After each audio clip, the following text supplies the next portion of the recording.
Guys, I got another great conversation for you. Andy Williams is known to music fans across the world as a former member of the band Every Time I Die, but to wrestling fans, he's simply known as the Butcher. Yes, this AEW superstar has one of the most interesting pasts of any professional wrestler in the industry today, but also is one of the biggest wrestling fans I've ever met in my life. I talked to Andy about leaving the band. I talked to Andy about how he got to a place where he had only been on the independents for, I don't know, months before he got the call to come to AEW and what life has been like as a full-fledged professional wrestler for All Elite Wrestling. This is the Butcher. Well, it's been some time since I've spoken to this gentleman, this violent gentleman, but he's here in the Notsam studio, ladies and gentlemen. Andy Williams, the Butcher. Hi, guys. Is here. Hi, everybody. Oh, wait, I'm supposed to talk tough. Everyone always complains about my voice. Yeah. Well, you portray yourself. I mean, that's a big deal, right? You portray yourself as this very, very tough, scary guy. You have a scary presence in this world of professional wrestling. But you're a very soft-spoken, nice, polite man. Extremely soft-spoken. Too soft-spoken sometimes. Yeah. Is that why you created the Butcher? I mean, you're also a giant man full of tattoos and fairly intimidating facial hair. I have crazy imposter syndrome about that. So, like, every time, I don't really see how big I am until I'm with people. Like, if I, look at, a picture and I'm like, oh, man, I'm bigger than these guys. I feel like I'm, 5'8" and, 165. Were you small growing up? No. I've always been big. My my kindergarten picture, I think I'm the same height as my teacher. And I'm wearing overalls. But you don't get that big by mistake, right? So I mean, was it at some point in your life where you no, I gotta get big. I get as big as a house. I don't know. I honestly have just always been big. Wow. Yeah. But now you must work out with the intent of putting on mass. Well, being 45 now, it's just being flexible. I gotcha. Yeah. I gotcha. And being able to go to work and now work doesn't hurt as much as it used to. That's good. Well, yeah. Okay. So last time we talked, it was years ago. It was before AEW. Yeah. It was when you were a musician, kinds of transitioning into this world of independent at the time wrestling. Yeah. It was October 30th, 2016. Wow. What a memory on you. Yeah.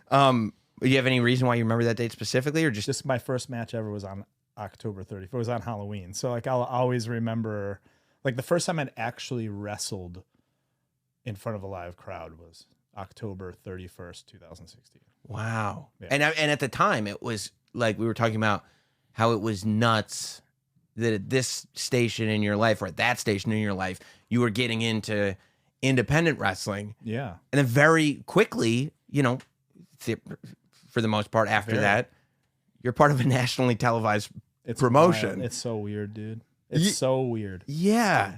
Thinking about that transition is one of the weirdest things because it's always been art to me. So it's just the same thing as making music. I get to perform and it's theater. You know what I mean? Yeah. So it's not I wasn't a sports guy. You know what I mean? I'm not I wasn't a football player that got into pro wrestling or something like that. It was just something I always liked. I understood what I was watching. I always understood what I was watching, if that makes sense, without giving anything away. It just I knew what it was. And I always liked the art form of it. And then once you kind of break it down, you realize that you're learning this weird language and only you and a few other people in the world know this weird language. And I can wrestle Phoenix and not speak a language, but speak a language and go out there and do it, perform it, get done and be happy and hug him and go, we just did a really cool thing. And we barely talked. Yeah. You know what I mean? It's really cool to when you break it down like that. So coming from music, I kind of understood it just entertainment wise. How do you think you develop that second hand so quickly, though? Because I would imagine that, like you see people who, and maybe it's having that familiarity with the business before you get in, but like Yeah. there are plenty of people who have to plan out match, like they have to do a lot of talking, For let's sure. just say, right? 100%. Yeah. And so the fact that, a couple years in, yeah. really, you're still young Big time. as far as your career goes, you're able to go out and have Yeah. good matches with Yeah. good performers that are seasoned, and you don't have to talk. It makes no sense to me. Yeah. Are you just a just makes natural sense. or? I don't know. I wouldn't say that. Yeah. I just think it's I think that it's, I don't know how to break that down. I don't think it's, I think a lot of dudes, when they get into pro wrestling, their aspirations are like, I'm going to go to WrestleMania, or I'm going to do Full Gear. I'm going to headline one of these big events, and I'm going to be a champion, and I'm so into the science of wrestling that it's more of like a student thing than it is like I'm in college right now. You know what I mean? Like, or something like that, where I'm just learning every single time. I was in a match a couple weeks ago with Matt Hardy, and like on the fly, he just started doing things. And like, I was like, oh, we're not talking right now, but I understand everything that he's doing right now. I understand what I need to do right now. And then you kind of like sit back and you go like, I just did something crazy with Matt Hardy. Like, that is so wild. And like that to me, yeah, I'm more proud of that than like winning a championship or like, I don't know. You know what I mean? Like, Absolutely. Because I don't have the same aspirations. I think that's what it is. Yeah. Just learning it and being good at this craft is the whole That's it. thing. Yeah. Yeah. Yeah. And I think that that's also really healthy that you can reflect as it's happening, because that's what you hear a lot, right? A lot of people go, well, yeah, it was just so fast, and you're moving on to the next thing and on to the next thing, that you don't really take into account what you've accomplished. But I think that also has to do with what the goals are, right? That if your goal is to get to WrestleMania or whatever main event of pay-per-view, you're just like, okay, that was good, but how do I move on to the next thing? As opposed to going, oh man, like I was just able to communicate with one of the greatest to ever do it in his language. Yeah. And do it well. Yeah. And that is like, that to me is like, I like get proud of myself. And like, I don't think the character of the Butcher is like, he's not a champion. He's not like go get him. You know, he's not like Cody Rhodes, or he's not, you know what I mean? Like, he's not that. He's going to ball his fist up. He's going to punch you in the face, and he's going to wait for you to punch him in the face. Right. And like, it's just the fact that like I'm doing that, and I'm happy. Yeah. Like, doing that. And he is the guy that Cody Rhodes needs to conquer to beat Cody Rhodes, right? 100%. And Right. like understanding that makes you have so much more air to breathe and go like, okay, cool. I'm the guy that wins the fight. This is the guy that wins the war. Right. You know what I mean? Yeah, Like, absolutely. Cool. Like that. And once you kind of understand it, like go back and watch any match I've had with Darby. Like that, those matches are the ones I'm like the most proud of. I had a match with Pac that I was like super proud of, like a singles match. And like my whole thing was just like, I'm going to win this fight. He's going to win the war. And then when you're done, like you've won the match without winning the match. Right. And I think that a lot of people don't understand, like that should be the goal, is to like win the crowd. And even if you're losing or winning, it's their experience, not mine. Right. Right. Yeah. You know? Yeah. Yeah. And that's like, I think like in wrestling, that's like the biggest problem is a lot of people don't realize that like it's not for, I don't pay to have people yell at me. Do you know what I mean? Like Yes. I get paid for them to yell at me. Right. So like it's their experience, it's not mine. So like I go out there and make it the best for them. And if they're cheering, and especially if they're cheering the other guy, people don't understand that like I'm doing a great job if they're yelling that guy's name. That's cool. Like I won the match. Yeah. We leave. Great. I did my job right. You know what I mean? Like, But that's that next level of thinking about it. Because I think the first level is Whether they're cheering or booing, it doesn't matter as long as they're reacting. But then the next level is, no, depending on where your position is, that guy. If I can make them react to that guy, Yeah. then I'm doing what my job is. I think this is all coming from music, though, because like my job and Every Time I Die, like the only thing we wanted to do is just pop the crowd. We wanted the crowd to have the best time. We wanted them to just be them. And now it's like easy. You go into wrestling and it's like, dude, I just want this little kid to think I'm the biggest prick there is. I want him to cry.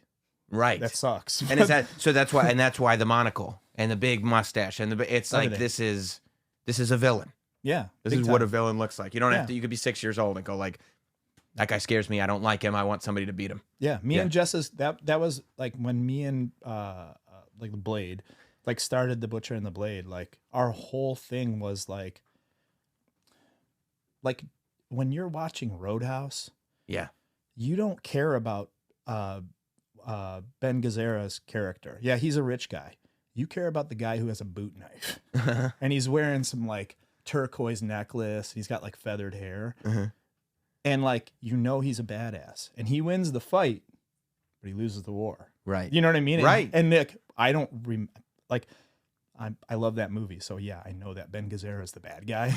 But like, I like the boot knife guy more because like he was such a badass and he threw like high kicks and stuff like that. Like that's what we always wanted to be, is like the step before the big bad guy. Right. Like, Now you're not the end boss. No, you're the guy you talk about. You're Boba Fett. Yeah. No one talks about, you know what I mean? Boba Fett was in that Star Wars for like 13 seconds. Right. Got eaten by a giant worm. And then you see that more than any. Because he looked awesome. Yes. Yeah. That's it. I just want to look awesome. That's it. Well, okay. So going back to the band though. Yeah. Because you were a massive wrestling fan. Big time. When you were in the band, when you were growing up, like you've been a massive wrestling fan forever. So do you think that your instinct to go like, well, part of our job as being in this band is just to pop the crowd was because sometimes when you're a massive wrestling fan, that psychology kind of starts to drip into your brain. Yeah. And everything just becomes wrestling. So the wrestling psychology that comes from the band was actually wrestling psychology that came into the band. You know what I mean? Kind of. Yeah. And it's that, I think it's just theater, right? Like yes. that all storytelling. That's what it is. Dude, like this is theater. Right. Like what you do. Right. Like you tell stories and you have people tell stories and you're good at like bringing those stories out of people. So like this is pro wrestling, what you're doing, even though you're not in a ring. That's wild. Yeah. You know what I mean? Yeah. Like, and that's like the cool thing is like writing a song, putting a match together, putting a podcast together. It's all the same. You're going to have an intro. You're going to have a chorus. You're going to have bridge. You know what I mean? You know, and like you've been doing this for so long, you understand segue to get to the next thing, to get to the finish. We're done. Bam. Yeah. I mean, to me, it's all no matter what form it's in, how do you get people to go along with you on the journey? Yep. That's it. We're taking people. This is the journey. That's the destination. How do I keep you engaged all the way through? So by the time we get to the destination, we're all invested. Yep. In the outcome. Yeah, that's it. That should be everyone's goal with entertainment. Yeah. Is to just bring everyone along the journey and everybody goes, oh, that was great. Right. It feels good. Yeah. Oh, wow. That was fun. Yeah. So, okay. So you start the road to independent wrestling. You take it seriously. How do you go so quickly because you guys were part of AEW way early. Yeah. How does that happen? How does the Butcher and the Blade and the Bunny become an act in AEW so early on, especially since the act hadn't gotten a ton of experience on the independents yet? Yeah. I think it was just a matter of like laying down some like creative, like understanding what we could do to take ourselves in like, I'm a weird person. I will look at everything and go like, oh, this isn't happening. Like if this thing isn't happening, how can I fill that void? Oh, like it doesn't exist. Like there wasn't in the independent scene at that time. There were some tag teams that were like bigger dudes, but they weren't like scary looking guys. There was no Road Warrior. Right. And like, I was like, yo, if we create some sort of Road Warrior situation, Right. we can like take that avenue and like expand on it. And like, the best part about the Road Warriors is like, they never gave you too much. They were just dumb guys that just beat people up. Right. They looked awesome. Yep. And I was like, you know, when I like kind of explained the characters to Jesse, like when I came up with the idea, I was like, let's do Road Warriors, but like, let's throw this weird like 90s action spin on it. We're the cool guys in every action movie that lose in the end. Right. And then it's like, if you understand that, you're always going to be the monster. You're always going to be used. It's just like, I don't know. I think I just took more of an analytical way of looking at an approach. And that, I think that's from music too, because it's like, I don't know, I'll learn like a jazz run on a guitar and I'll be like, how can I make this make sense in my music? Sure. Like something that no one's ever heard us do. How can I make that make sense? Right. And then sometimes when they hear it, they don't even realize, oh, this is actually derivative of that. Yeah. Right? Yep. Because you don't want them to. No. You don't want them to know where it came from. No. Yeah. Yeah. So does how do you get on Tony Khan's radar to begin with though? Like, is there a wrestler that goes like, hey, you got to check these guys out? Cody was like the man at that time. And like the best.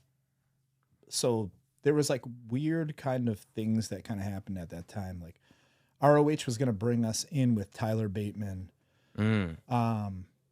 as a 6-man, and they wanted us to come in and just take the belts from Marty Scurll, PCO, and Brody King. Right. So we were communicating back and forth with that, and they wanted us to do it in Texas. They did these like Texas shows, and then out of nowhere, that like we hadn't signed anything yet, and those Texas shows got canceled.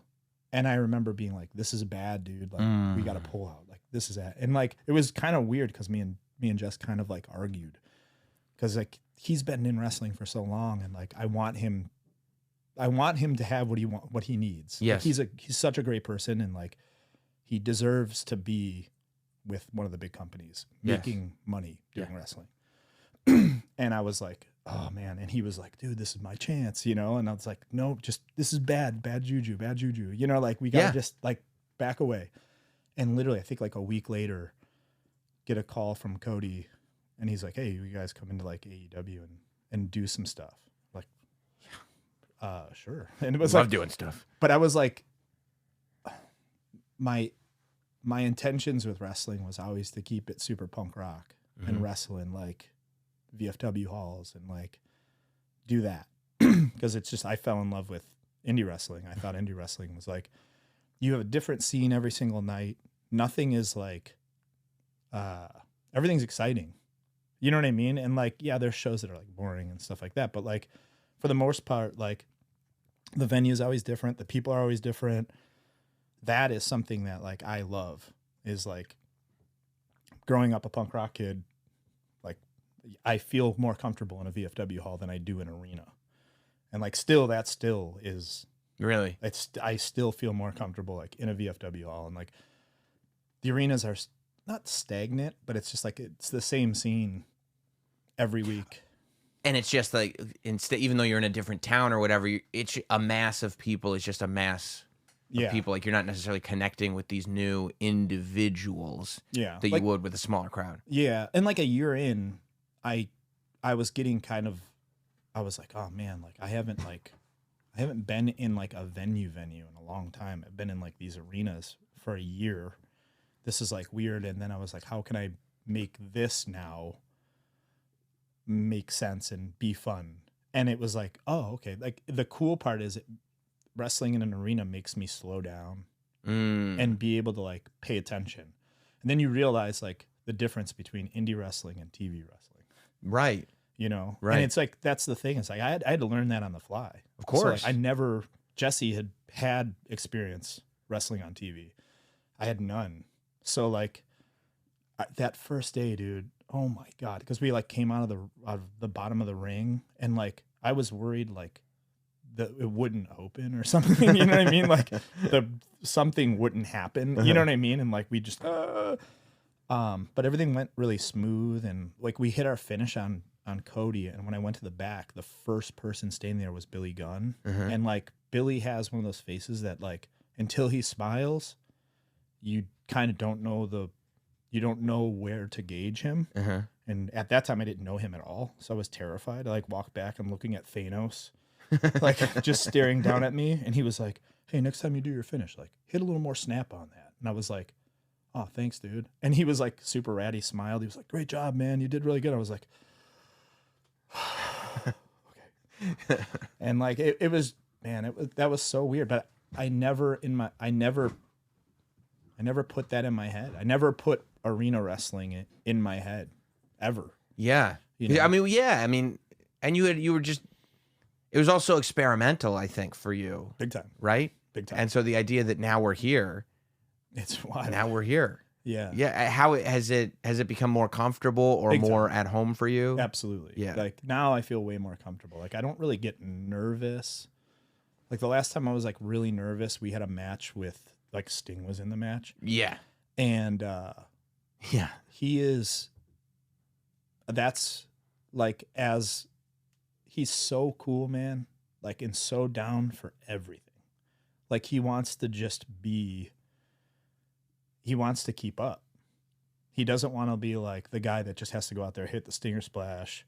You know what I mean? Like, yes, he wants to do stuff. He wants to do stuff. Yeah. And like, it was his birthday and I pulled him aside and I go, dude, you're really cool, man. Like, it's really cool that you want to like be with us, not just us put you over. Like he wants to help put us over. Yeah. And like in that match, like I called a spot where I was like mocking him. Like I mocked the the stinger splash and stuff like that. And like when I was on the other side of the ring looking at him, and then you see the arena and like it's filled with people and they're reacting, and you're like, what am I doing? Right. Like, what am I doing right now? Like, yeah. Where am I in the world? Yeah. Like I'm about to hit Sting with the stinger splash. 25 years ago, I was watching Nitro. Yes. And seeing Sting on the other side of the ring on a TV set. And now I'm in an arena, in a ring. Never put myself ever there, ever. And still sometimes, like, I have that imposter syndrome where I'm just like, this is so weird. Like, I feel like I'm floating above myself, like, looking at the situation and thinking I'm watching, like, Nitro. But did you, at first, when you got to AEW, were you like, they're going to find out I'm not a TV wrestler. I'm not supposed to be here yet. Or were you? Yes. Like, that's the thing that's kind of scary is, like, I'm like, you kind of have to dude, it's not fake it till you make it. Like, I made it. Like, yeah, you're here for a reason. I'm here. Yeah. Okay. Now is like Arn Anderson sitting right there. I'm going to go talk to Arn and like ask him questions. Oh, cool. I got Jake the Snake here. I'm going to go ask him questions. Yeah. I got Billy Gunn. I'm going to ask Billy Gunn questions. And then you like, again, like it's so science to me and like an art. Like, I don't think a lot of people get bummed out when they get critiqued or like they take it personally. And it's like, no, dude, like we're all on the same team. He just wants me to be a better wrestler. Right. That's incredible. And as a guy, I think it also probably helps that you lived a life before wrestling. Yeah. You know what I mean? So this isn't, and yeah, you're not a kid who like hasn't really matured to the point where like you can take on that advice in the proper way.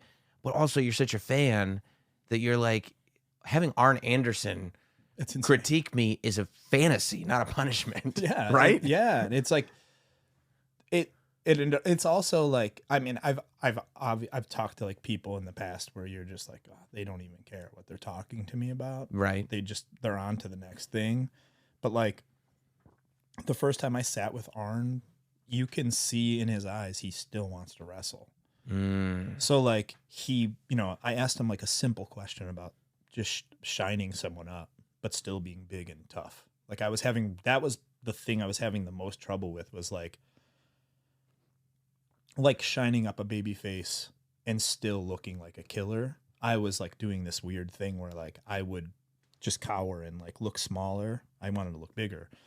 And Arn like broke these things down for me. And like he pulled his phone out, like pretended it was a ring, and he's like, you could do this. this and you could do this. And he's like showing me like, you know, just like little things to do. And like, man, it was just cool to see him take an interest in that, you know? And I've also got to imagine when you're talking to somebody on that level about that level of minutia, it's like not only is it all these little things, but I'd have to imagine in a million years you would never have thought of them. Never. Right? Never. And it's, dude, that's the thing that's really cool about wrestling is like, and obviously like when dudes have done it forever. Yeah.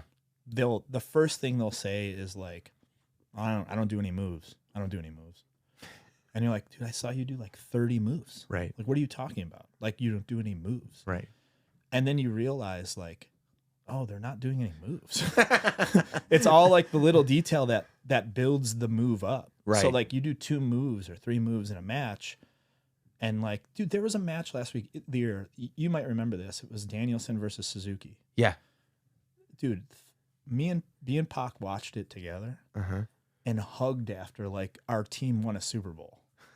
Like, because it was like there was only one bump in the entire match, and it was a backdrop at the end, like leading into the finish. Oh. And the match was just all crowd work, and like they just did little detail, like, and then culminated into a backdrop into like a submission or whatever the finish was. I can't remember the finish was, but it was like, what a beautiful match. Like it was, you see the fine strokes, like you understand why these dudes are the artists that they are.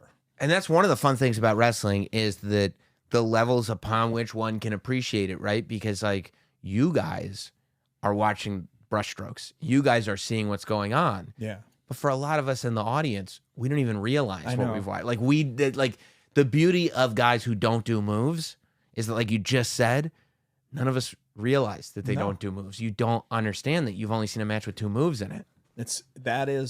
Man, and it's such an art form. Yeah.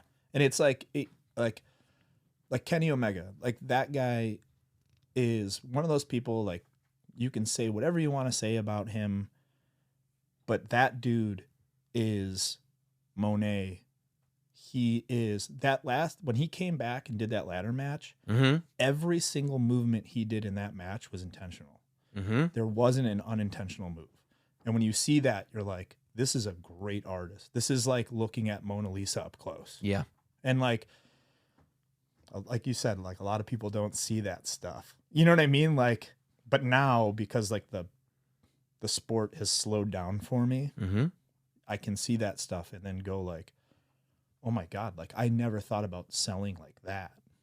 Oh, yes. Okay. Now I have a little tool in my, you know, my toolbox to like try that or like sell a little more, you know, like, it's, man, wrestling is so cool when it's cool. Yeah, that's one of my favorite things of like not only getting to have now watched for decades, but also getting to talk to you guys on this level about it. Because now it affords me the opportunity to catch things that you just I wouldn't have ever caught it had somebody that is not a true expert in the field said, this is what's going on here. Yeah. And now it's like, I mean, my wife, I'm sure, thinks that I'm a total psycho because like I'll pause the TV and rewind it and go, look at this little moment here. And she's like, yeah, I don't know what you're talking about. Dude, I did that on the plane trip here with her where she was like, Hannah was like, my fiance was like working and like I was watching like mid 2000s Noah. And there was like Shigora and Marufuji had this like little spot that they did. And it's just like, you know, a high spot in the beginning and like how, like where we would normally like put an offensive move, Marufuji and Shigora put a defensive move in to go into an offensive move. And it was like, hold on, I got to rewind that. Like, how did that happen? And I'm like, look at this. This is insane. And she's like, oh, that's cool. She understands like how I look at wrestling. Yeah. So like, and the good thing is like being with someone who like had no prior wrestling knowledge. Yeah. It's interesting to see her perspective of what we do. And then you go like, she'll say something like, hey, I always thought this was pretty weird. And then you go, damn, that really is weird. And I do that every match. Yeah. Like why would you do that? Psychologically, it doesn't make sense. Yeah. Yeah. And like, you wouldn't know that if you if you were around all wrestlers, Right. and then it's someone like a different perspective, and you're like, oh my God, that is really dumb. Right. Like Right. And then you change it up. Like I don't do like the crash in the corner, like where like you go all the way across and you like look at a guy and then you like run across and like smash him with a thing. I was like, I don't want to look at the guy, you know? And that was the best part about the Sting thing is I did that so he could move out of the way, and then he splashed me. As one would. That's the, like, yes. He got out of the way as one would get out of the way. Oh, you're running at me full speed. I can just leave. I should go. Yeah, that's what I love. Like there are guys like in AEW, it's like I feel like Danielson, Omega, Claudio, Samoa Joe, Mox, like there are guys that like if you're watching, like they're just working on this totally other level. But I also love seeing it now in WWE too. Like WWE is putting on a product that I feel like is as mainstream friendly as it's ever been. Yes. But for hardcore wrestling fans that are watching, like if you're really watching every move that Roman Reigns makes, you're like, oh Jesus, he's doing something else. Like the stuff that Gunther is doing is like it's every single thing counts. Yeah. And like there are no holes in the game. And it's like it's amazing to me to see it elevated on that level on a stage that's so big for both companies, right? It's incredible, man. Like that's my main thing is like I love pro wrestling. Yeah. So like I'm not a person that takes sides. Mm-hmm. I think that everything from like your little like weird 30-person death matches, there's something good in there. There's some good in that. At the highest level, there's so much good. Mm-hmm. And like if you can sit back and like watch a match like Sean Spears, like watching Sean Spears, like he understands TV wrestling so much that if you're a wrestler and you wrestle on TV and you don't watch Sean Spears, you're an idiot. Because everything he does is so intentional, and he came from the WB system where like that's all TV wrestling. So like that's what I do. You know what I mean? So like, you know, when I watch Roman Reigns, I see the art form. Yeah. You know what I mean? And like, it's beautiful, man. And that, I don't know. I hate when people take sides. I hate like that whole thing where it's just like, dude, I'm happy that people are watching. Yeah. I mean, it's like on one end you go, yup, Randy Orton might be the greatest to ever do it, just in the sense that everything is in character. But then at the same time, it's like, yeah, you should turn the channel and realize that like Adam Cole and MJF just got 80,000 people to pop for a hug. Yes. For a hug. Everybody, like the match is over. There is no physicality to be had. And 80,000 people were just silent. Like, you know what my favorite part about that ending was that you could hear them talking to each other. Yeah. Because the stadium was silent because they were so emotionally invested in what was going on. And that's everything. That's the whole point. Man. It's like that, those like little moments. Like I said, when we brought up Danielson. Right.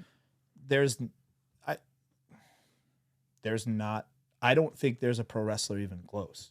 Same. I think that his gap is like he can do everything. Yeah. Like he was already the best. Yep. And then he got a lot better. It's like, dude, how? Yeah.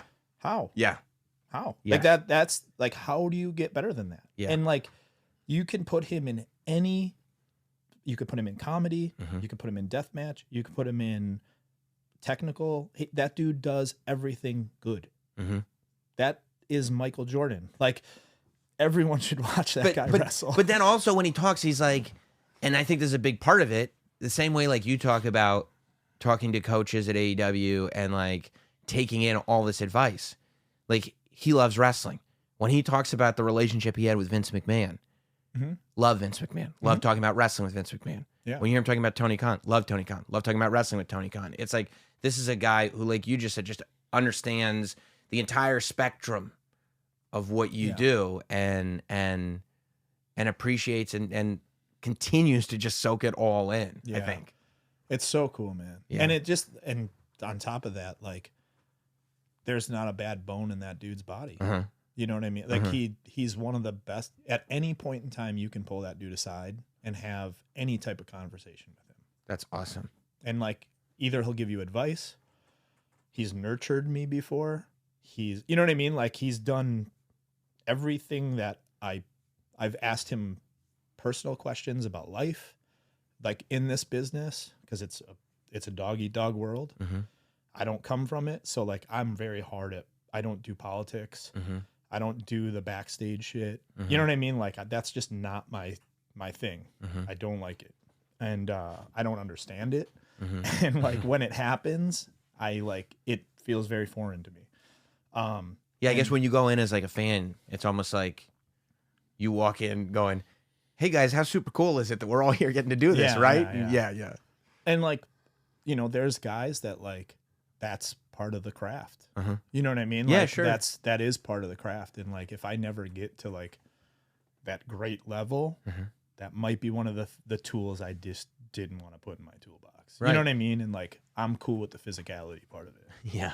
Yeah. And it just like, it really like bums me out when that stuff happens. And like, I don't like the negativity in wrestling. And it's like, man, like our job is to let the fans not care about what's happening backstage. They need to care what's happening in the ring. Mm-hmm. And like, that's my only complaint with modern pro wrestling.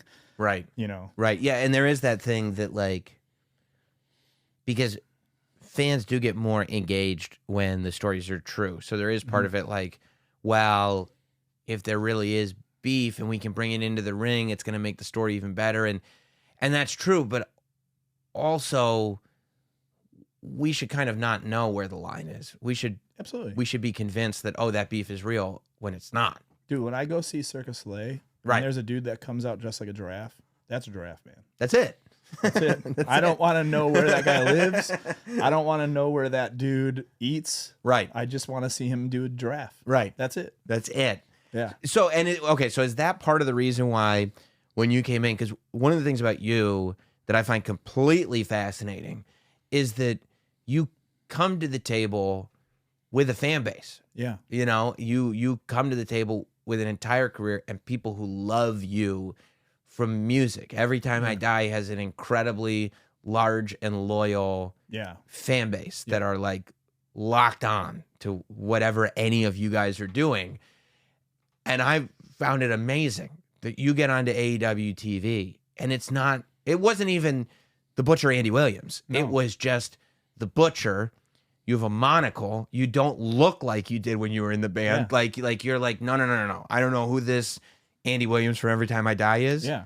But this is just the Butcher. I'm not capitalizing on that at all. Like I'm going in the complete opposite direction. Yeah. Was that to maintain the illusion of who the Butcher is? I love wrestling, man. Yeah. So like if I did it, I was going to do wrestling. I wasn't going to be that guy that was like, and that was the thing, man. When I first started wrestling, like it was getting really boring because like promoters would hit me up and they'd be like, "Yeah, I got this great idea. I have the best idea, dude, for you. Look, we're going to have our number one heel say, 'Oh, you want to be a wrestler? You're a music guy?' And he's going to pull out a guitar and he's going to make fun of you with a guitar. And then you're going to choke slam him. You cool with that?" And it's like, I did that literally last weekend, dude. Like, and the weekend before that, everyone's had, and the weekend before that, and it's like, and Jesse said something to me like, I was like, I dressed exactly like I had an outfit that I wore on stage, and I wrestled in that. Mm-hmm. So like, gray pants, weird cutoff shirt, baseball hat.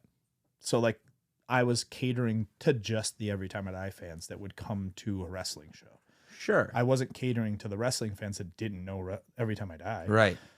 And Jesse would just one day just goes, "You want to be treated like a pro wrestler, look like a pro wrestler."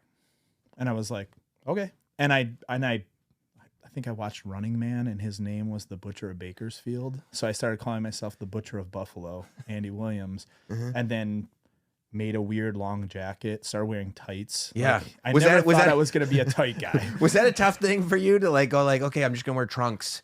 Like I'm gonna put this body on display. I would say like two of the hardest things for me in my wrestling career has been one, feeling confident at first in those trunks. In your underpants, yeah. I like feel great wearing trunks. Uh-huh. Two was regrowing my hair out. So like I had a bald head for a long time. And Right. I mean, I shaved my head for like probably 10 years, like, and didn't have hair. Mhm. And then out of nowhere, I was like, dude, like me and Jesse had this talk and I was like, dude, no one embraces skullets. Like, let's go. Like, let's like, I want to look like the crypt keeper. Yeah. You know what I mean? And then it you know, I started growing my hair out. And as soon as it got long, I was like, oh my God, there's a really funny picture of me and Frankie Kazarian, and I'm crying. Mm-hmm.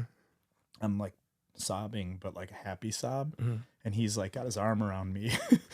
And I just told a story about like, I have thin, like straight hair, and I never had curls. Mm-hmm. So one year on Warped Tour, I grew my hair out and I got a perm so I could have your old hair. Like I wanted like a, you know, like I wanted curls. Yeah. And I started talking about walking on stage with curls for the first time. And I just started crying. I was like, it was so liberating. It You felt wanted so this. good. Yeah. Because I never had it. Right. I never felt like the wind catch curls and like feeling the bounce of curls and stuff like that.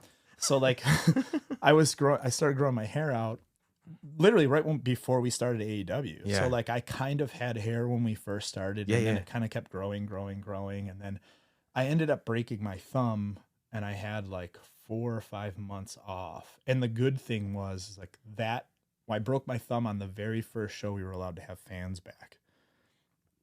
And I won like some battle royal, and then I got to go against Darby in a singles, and like just shit happened. And Yeah. I broke my thumb. So I was off for a couple of months, and like no one saw me. And like, you know, I just tightened up and like started tanning. My hair came in like longer. Yeah. And I went and got a perm and like got a little bit of curl in there. And when I came back, dude, it was like I go back and I got to cut these like promos. They started using me like a lot right when I came back. Probably just because I looked different. Insane. Yeah. I looked like a wild person. Yeah. You know, I looked like a wild man. And they let me like I remember, I hate to interrupt you, but I remember no. that period because like Troy, my good friend, is a big Every Time I Die fan. That's really where he knows you from. yeah. But he likes to watch anytime you're wrestling. And so he'd come to me like the day after like a Dynamite or whatever you were on, and he'd be like, "What the hell is Andy doing? Like, wait, is he okay? Like what's going on?" I go, "That's not Andy Williams, that's the Butcher." Yeah. Yeah. And the crazy part is like Hannah has to like in that time, I'm hurt, dude. So I'm just home bothering her. She has to work, dude. I'm just like, yo, I want to get a perm. She's like, all right, cool. I'm like, will you still love me if I get a perm? Yeah, of course. Okay. Perfect. All right. Yeah. And like, That's a real one, by the way. oh, she's the best. Yeah. So like literally, you know, throwing ideas at her, and like sometimes I can be like a cyclone of like just ADHD, and like she'll be working and she'll be in the middle of doing things, and I'll come in and I'll be like, and she'll just be like, yeah, okay, yeah, that's great, and then like go back to work, and then like circle back on it, like, oh, you know, you said this like earlier, like, what are you seeing this? And then like I'm pulling out like, oh, I like look at Don Fry from like, you know, when he was wrestling in Noah, he had like long hair and it's like he was all zipped up and he was wearing like cool black tights. And then I went through this like period where I started calling myself Triple because it was like I had a balding head, but I started looking like, Because you had like the Lemmy mustache or whatever. yeah. And I had like longer hair, but I was like balding, and like, I was like the dollar store version of it, and, which was cool as hell. And Sure. that's the funny thing is like, so my toy came out like this. Well, that's what I was week. gonna say. Like as like an action figure guy, I'm like, dude, like when you shaved your head, Yeah. and I knew the Butcher figure was coming out, I'm like, Yeah. what are you doing? Dude, Matt Cardona is so mad at me, dude. Yeah. Matt Cardona, anytime I post the toy, he'll comment on it and be like, this is so shot. Yeah, Like, you hasn't don't he have offered to a- buy you a wig so you can? No, not yet. Not yet. But he'll comment every single time I post it. Dude, you'll respect this because again, like I like looking at things analytically and like figuring out what's not happening and then try to do that. So when I was off, I watched matches of guys coming back from injury. Yes. And the guy either came back wearing sunglasses or a leather jacket. So I decided to wear both. And it got over like crazy. Dude, the funny thing is, as we were walking up, when you picked us up, the conversation we were having as we like walked up to your car was, I know you have the bald head now, but why don't you just go back to wearing the sunglasses and the leather jacket? And I was like, yeah, I'm going to do that. Yes. Yeah. So like, I don't have the hair, but I'm going to go back to like the aviators and And like, and by the way, when you said returns, I was like thinking about all the returns. I was like, yeah, I mean, Hunter's is probably my favorite from incredible, 2002 or whatever.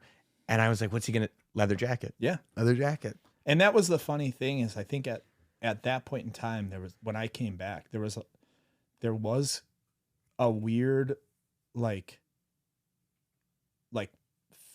Fed beef, like rivalry kind of going on at that time. And I was like, how funny would it be if I just came out from injury looking like a dollar store version of Triple H through the denim vest over yeah. And I was like, I'm not going to go that far, but right. I wear the leather jacket and like that period of him is like, he's one of my favorite wrestlers from that. It's just so polarizing. Like from that time, he just looked cool as fuck. He's awesome. Yeah. So like it was just like sitting at home watching like returns. And I'm like, well, this guy's wearing sunglasses. Oh, this guy's got a leather jacket on. No one's doing leather jacket and sunglasses. So, and the funny thing, me and Hannah were just in LA. We walked into some like secondhand store and there were just these, and I just call them badass sunglasses. You can't find them anymore. And they just say sport right here or sports right here. Sure. And they're the same glasses. And I bought like 6 pairs of them and then bought a $30 like old beat up leather jacket. Yeah. And that was it. There was no like calling a gear guy. No. I did get like those weird leather. There's like a weird fake leather that wrestlers wear. I got leather trunks like that. That's awesome. They're nice. They feel real cool when I wear them. That's awesome. Yeah. So you're already thinking about what the next incarnation of how does the Butcher evolve? And that was the thing is like, I always wanted to embrace like my character is like the guy I play is like that weird guy in the neighborhood that everyone has stories about. Like, like Buddy Revell from 3 O'Clock High. Like, yep. Yeah, there was like I'll never forget when I was in like 3rd grade, my friend lived in an apartment complex and there was a guy walking his dog. And then my friend was like, it's red meat over there. I was like, what's the deal with red meat? Oh, I don't know, man. He walks his dog every day, but his face is all red. He's all like muscular and stuff. It's red meat. We don't mess with red meat. He sounds awesome. Yeah. Then, I had a guy in my neighborhood named Rambo, and he like the only thing he did that was cool was he wore like he had a shirt that was Bud on the Budweiser, okay, and then Bud Light on the back. Oh, that's sick. So for either, and he had like a knife on his. He always wore like camo, and then had like always had a knife or like sometimes a machete. He would like walk around the neighborhood with a machete. That's sick. Yeah, I have a scar actually on my finger. I don't know if you can see this. There's a scar right here, guys. It's from Rambo's machete when I was a kid. What did he cut? He didn't do anything. I did it. Would you try to grab it or? No. We were building a fort by the river by my house. Yeah. And he just showed up one day and tried to help us. Sure. And like, let me borrow your. I was like, can I use your machete real quick? And I cut some trees. By trees, I mean like little branches. And then I remember there was like I found something. I was going like this on top of it, and it slid down and went into my finger. And I didn't want to tell anyone that I did that, so I just kind of hid it. And no then, cell. You could have that. And then went home. And it's like, oh my god, I still have the scar on my finger. So what is it like for you to have? I mean, to go from like, I'm just gonna be happy, like wrestling in VFW Hall. This is gonna be great. I'm just gonna do this for the art of it and everything. To now be like, yeah, I'm gonna be on Walmart shelves. Like I have, not only do you have an action figure, but your like friend who you've been on the journey with, incredible, man. Like you've seen him through, and now he's gonna be it's on Walmart shelves too. I think it was just the matter of just like, well, I mean, I'm doing this now, and like I can't say I'm gonna be able to do this when I'm 50, so I might as well just see what happens. Yeah, and not that I knew the band was like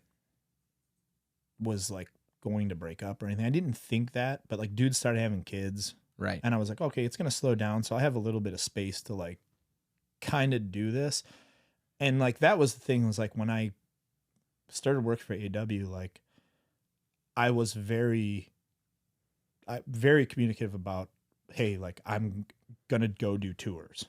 And like Jericho was like the one that like really helped me with that, because he eased my brain of just saying like, yeah, just go do a tour and you can come back and blah, blah, blah. And I was like, oh, okay, it sounds really easy. Yeah. Like that's Chris Jericho, not me.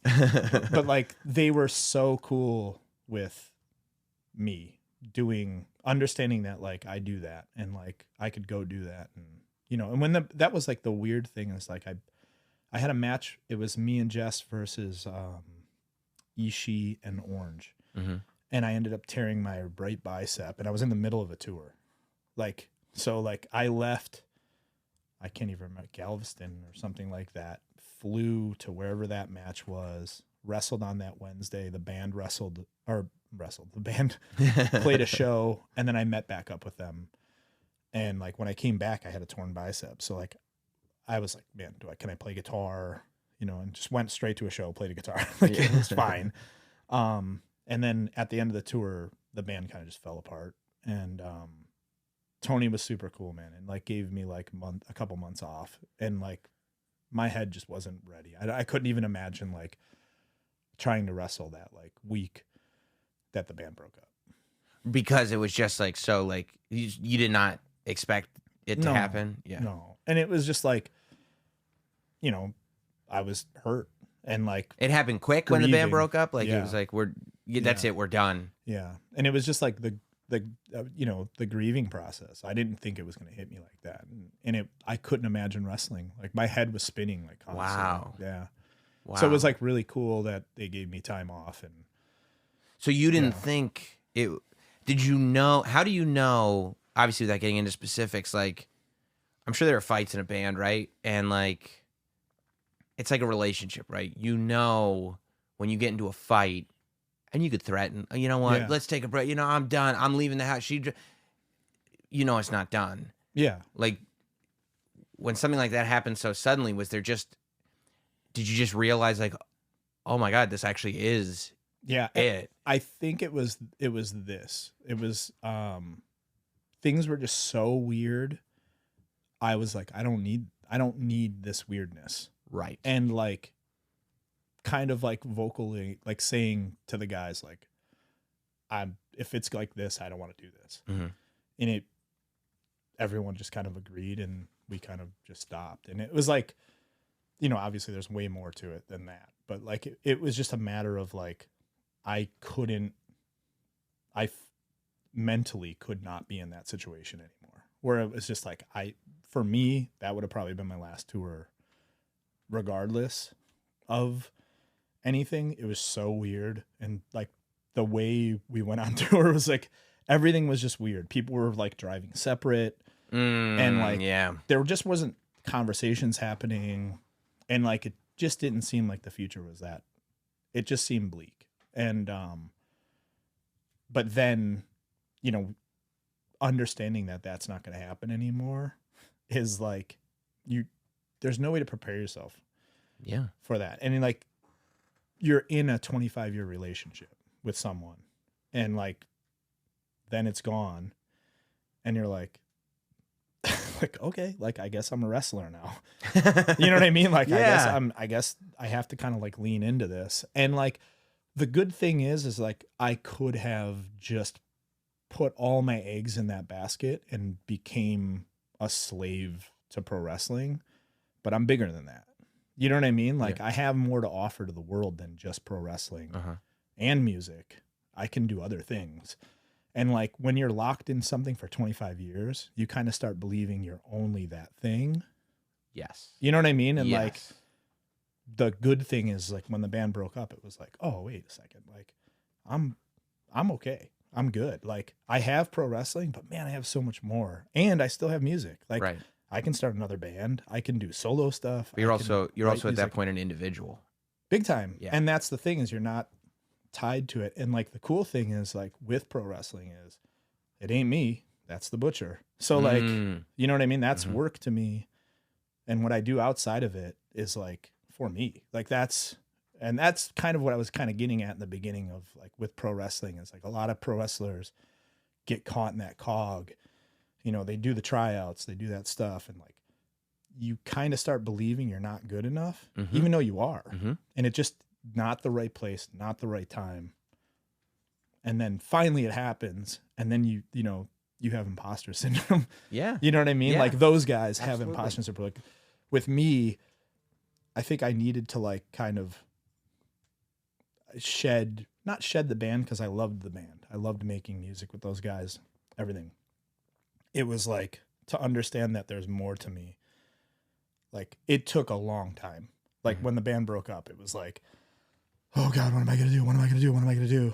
You know, like, and then having someone, you know, Hannah would always say like, there's way more to you. Like, don't think that like, because the band's gone, you're going to die now. You know what I mean? Like, it's not like that. Now you can do anything you want. Right. And it's like, oh my God, I can, you know? So it was, it's been cool. Like I said too, like it's cool to have like I get to go to work and not be me. Yeah. And it's a fantasy, right? I mean, this is like, as a little kid, you would have dreamed about that stuff, but it is also interesting. And I'm sure there is a freeing thing when like you exist within a context. Yeah. And that context is removed. Yep. You're like, what? How do I exist that? And then you're like, oh, like this is better. I'm like, like I'm a person. I'm free. Yeah.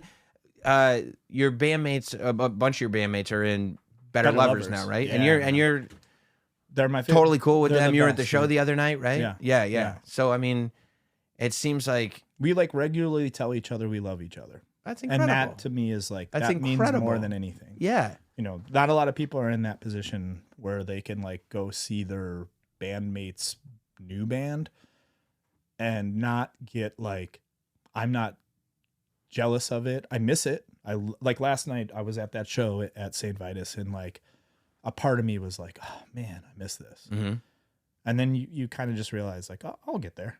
I'll do this again. Like it's okay. Like I've did this for 25 years. Like this is the one thing I really know how to do. Yeah. I'm good. Yeah. I've done my 10,000 hours. I'm an expert in the field. Yes. Yeah. And like, you know, it does feel weird and there is like weird PTSD and there like, you know what I mean? Like that stuff, but I was in a 25-year relationship with people, you know? Yeah. And like, I'm so happy for those guys. Dude, the crowd was unreal last night. Like they kicked so much ass. I was telling Hannah like on the way back from the show, I was like seeing Jordan, the guitar player that I literally have spent more time with than anyone else in my life. Like literally me and Jordan Buckley had been together longer than any relationship either of us have had. And to see him be so professional and like play with confidence was like such a cool like friend moment. Yes. It rips. Yeah. I almost started crying there. I'm sorry. That's well, what a tale of triumph. That's awesome. Yeah. That's awesome. Cool. I love hearing stuff like that. How did they feel when you became a TV wrestler? Like when it's not just like this is what Andy's doing on his off time, but like no, he's an AEW the biggest superstar. Supporters. Biggest supporters. Like the hardest thing for me was to tell them that I might have to miss a show. Right. And like I was the one member in the band that had never missed an Every Time I Die show. Like no matter what injury I had, I always played. And then the first show I ever had to miss was DDP's last match ever. And it was like Bash at the Beach. And I was like, guys, like I'm going to have to miss this Paris show. I got to wrestle DDP for this. You got to do it. For Bash at the Beach, man. Yeah. And everyone was like, please go do that. It's going to be better than the Paris show. So that was cool. And that one was scary, like to give you just a little bit of story about it. Yeah, please. I missed an Every Time I Die show. We only had like appearance by appearance contracts at that time. With AEW? Yeah. Wow. And like they only told us what we were doing the week before. So it was like, oh, so you never knew. Yeah. Yeah. Like, hey, next week you guys are going to have a match against, the Bucks, blah, blah, blah, or whatever it was. Like, okay, cool. We knew we had work.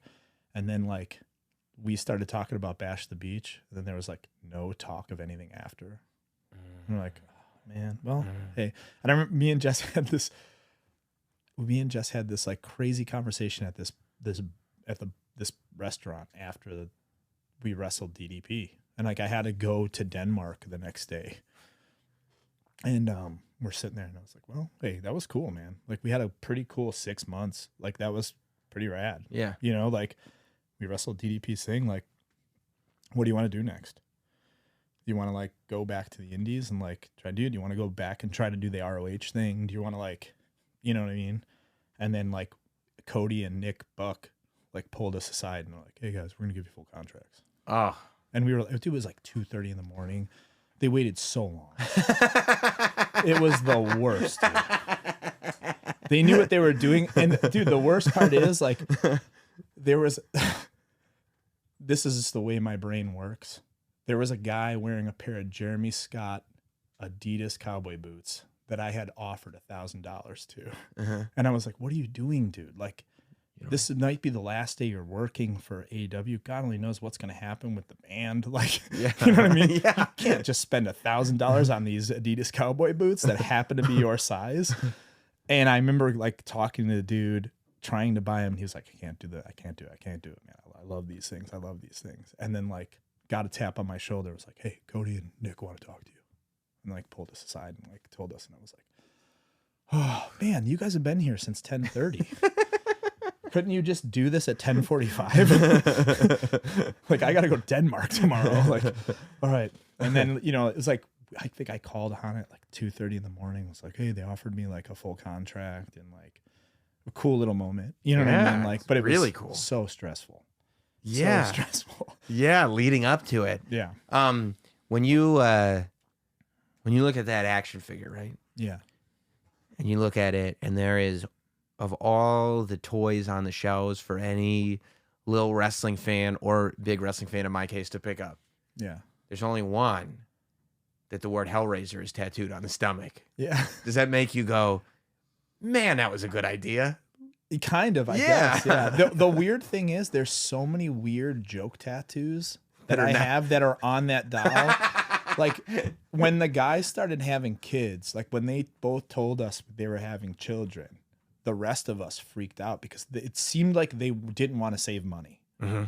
They were like, let's get a bus. Like the two guys that needed to save money were like, let's get a bus. Let's do this. And we were all like, dude, I'll go back to just driving in like a Honda and you can drive in your Honda and you can drive in your Honda. And we'll put our gear in our thing. Like we started like to save as much money. I'll stay at a person's house. Yeah. You know what I mean? Like, and they were like, so we decided to do the worst thing ever. We decided to just book 1-star hotels, like motels for this one tour. And we all got 1-star tattoos. So it's like 5 stars, but one's like in, and the doll has that. That's awesome. I have like a stage, 1 star. It was terrible. I have a stage left tattoo, like that's on the doll. I have a Barry Windham tattoo that's on the doll. I haven't, like, I don't know if the NWO one made it on the doll, but I have an NWO tattoo that could be on this doll. Like, and I keep calling them dolls, right? Because I know it annoys like Ethan Page and Danhausen, the guys that like really care about toys. Yeah, I will always say doll. Yeah, no, I was gonna correct you, but I was like, he's probably doing it on purpose. Cardona for sure. Yeah, like I'll say cool doll, man. Yeah. And then there's Sam Trapkin from the band Trapped Under Ice had this guitar with the sticker on it that was a dog, like a toy dog. It just said bad dog on it, but it had like a toothpick and he just looked cool. And he had a guitar with it on it, that sticker on it. When I first started playing guitar, there used to be a place called Daddy's Junkie Music. I don't know if they exist anymore. I have not seen it in years, but I used to go into Daddy's Junkie Music, and there used to be this guitar that had the Bad Dog sticker on the guitar, and I would pull it off the wall, and I would play it because I was like, dude, this is like the best guitar in here. It's got the sticker on it, Bad Dog. So I got the sticker tattooed on me, and when it came out, like I hadn't talked to Sam in years, and I just randomly sent him a picture. I was like, yo, Bad Dog is literally on a toy now. And like, he was like, I haven't talked to you in so long. And like, this is insane. It was so fun. Like, that's probably my favorite one that's like on there. It's just so stupid. Like, there's so many stupid tattoos on that toy. It makes me wish that we had been better friends a long time ago, because I probably could have gotten you to get a Notsam tattoo. And, 100%. And that would have been on the toy too. Yes. Yeah. Yeah. Oh, Yeah. that's awesome. Well, man, this has been great. Yeah. I'll do this anytime. Yeah, we will definitely do this again. What direction do you want to send people in? If they're well, obviously, AEW, Dynamite, Rampage, Collision every week. I have a toy. And you have a toy, ringsidecollectibles.com, right? I will say this. I did, like, Danhausen texted me like earlier and said I'm the only, out of this series, I'm the only one that sold out. Whoa. So well, I'm sold dude, out. You are I'm sure you know I would hope you know the phrasing. You're very toyetic. Well, I look like a Teenage Mutant Ninja Turtles bad guy. Yeah, exactly. So of course. Exactly. Very toyetic. And I think it probably still works. If you order the figure at Ringside Collectibles and you put in promo code NotSam, it's 10% off. There you go. So there you go. And also, guys, if you just want to get over in life, put on a leather jacket and sunglasses. That's the lesson. That's it, dude. You want to get, if there's a girl that you're interested in, if there's a job you need, if you're a political person trying to make people think you're cool, put on a pair of sunglasses and a leather jacket and people will take you serious. And the best part is, like, I've always said this. If you're in a room of people and you need to ask someone a question and there's a guy with a mustache, you're going to go straight to that guy. 100%. And ask the question. That guy he might only know things about coconuts and that's it. But yeah, but he'll give it a shot. He'll give it a shot. Yeah, I was I can't remember. It might have been Troy. I was talking to somebody and it's like, for a while when I shaved my head, I was like, okay, I think I've hit my final form. I wanted to talk about that. Yeah, I think I've hit my final form. But lately, I'm like, no, I don't know exactly when it'll be. But I think the final form is going to be just stash. Okay, I like that. I think just mustache. Yeah. Why? What were you thinking? I saw you. No, I thought you were going to go back to hair. You think embrace the skullet, dude? You think I should go because it would be? I mean, it wouldn't be perm, but it'd be curly. But it'd be like wild. It'd be like kind of thin and fluffy, but it would literally start like back here. Very cool. You think that'd be cool? Like the Doink the Clown wig. 100% like the Doink the Clown. Yeah. Yeah, like that one right there. You see the right behind you. There's a picture. That's it. Yeah. That would be cool as hell. You think so? I wanted to ask you about bushy eyebrows too. Because I'm a bushy eyebrow guy too. Oh, yeah. Yeah. Yeah, I mean, I stopped there was a time when I was getting them trimmed. Yeah. I stopped that. And actually, I was thinking about bushy eyebrows recently because remember Maven from Tough Enough? Yeah.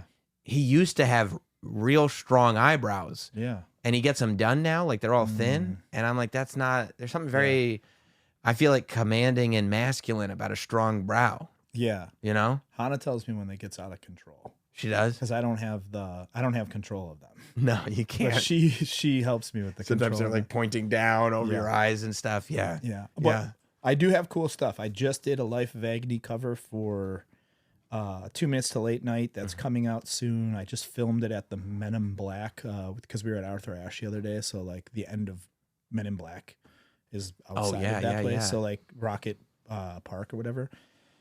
So I filmed my parts there. I did it at the concessions, which is cool as hell. I'm going to be back in New York just to watch music in November. And then in December, I don't know if I'm allowed to announce this, but I'll say it anyway, so I don't care. I'm doing a live 2 Minutes to Late Night at the Gramercy on December 14th. Awesome. So find out whenever tickets go on sale for that. Scoop those tickets up. And yeah, we'll have to make plans to see each other when you're back in town, man. I would love to, man. Awesome. This has been a pleasure, dude. Oh, you're the best. Good catching up with you. Yeah. This is great. Awesome.